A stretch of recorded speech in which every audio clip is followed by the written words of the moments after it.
आइए जस्मा बेगम। हजूर, मेरा सवाल है, क्या हजूर ने कभी कोई नज़म लिखने के बाद हज़रत मुस्लिम मऊद रज़ियल्लाहु ताला अन्हो को सुनाई और उनके क्या तासुरात थे हजूर की शायरी के बारे में? मैंने तो कभी भी कोई नज़म हज़रत मुस्लिम मऊद को खुद नहीं सुनाई, लेकिन खुदामुल अहमदिया के जलसे में मैंने नज़म पढ़ी थी। वो कौन सी थी? खुदाम अहमदियत। तो हज़रत मुस्लिम मऊद को इतनी पसंद आई, उनको ये नहीं पता था कि मेरी है, वो समझे थे कोई और लड़का है जो अपनी नज़म सुना रहा है। तो उठ के बाहर आ गए और दीवार के साथ खड़े हो गए और झूमने लगे पढ़ के, सुभान, बहुत अच्छी नज़म है, बहुत मज़ा आ रहा है, आवाज़ भी अच्छी है और नज़म भी अच्छी है। मेरा बस साथ थी। तो उसके बाद उन्होंने पूछा ये कौन लड़का है, तो मेरा अपने कहा ताहिर, ये ताहिर है। तो उन्होंने लाहौल वाला क़ुव्वत ये कह के भागे वापस चले गए अपने कमरे में।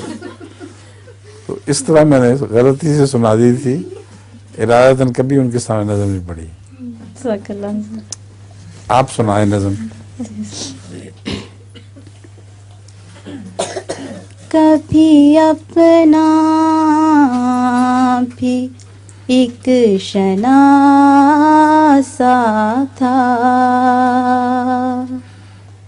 कोई मेरा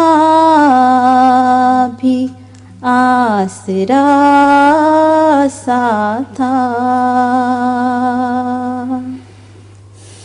कभी मैं भी किसी का था मतलूब, कभी मैं भी किसी का था मतलूब, या मुझे बस यूं ही लगा सा था।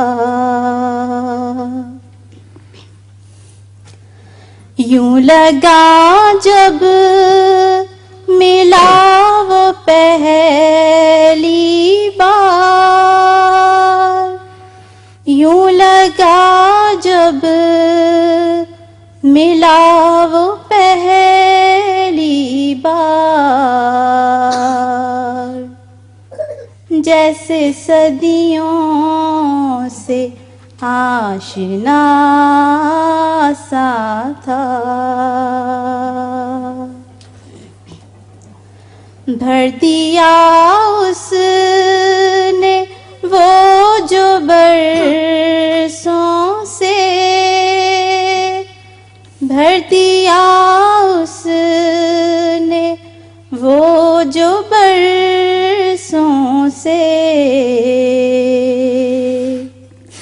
मेरे सीने में एक खला सा था।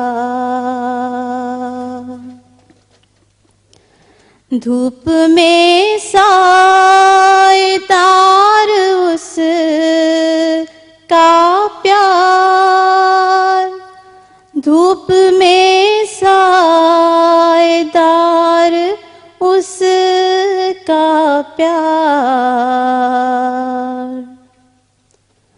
और अंधेरों में एक दिया सा था।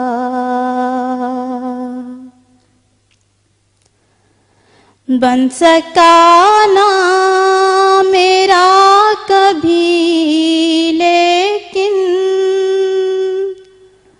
बन सका ना मेरा कभी लेकिन, वो हमेशा मेरा मेरा सा था।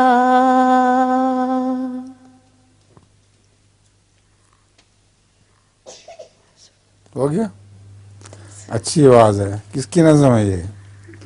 हजूर की। हाँ ठीक है।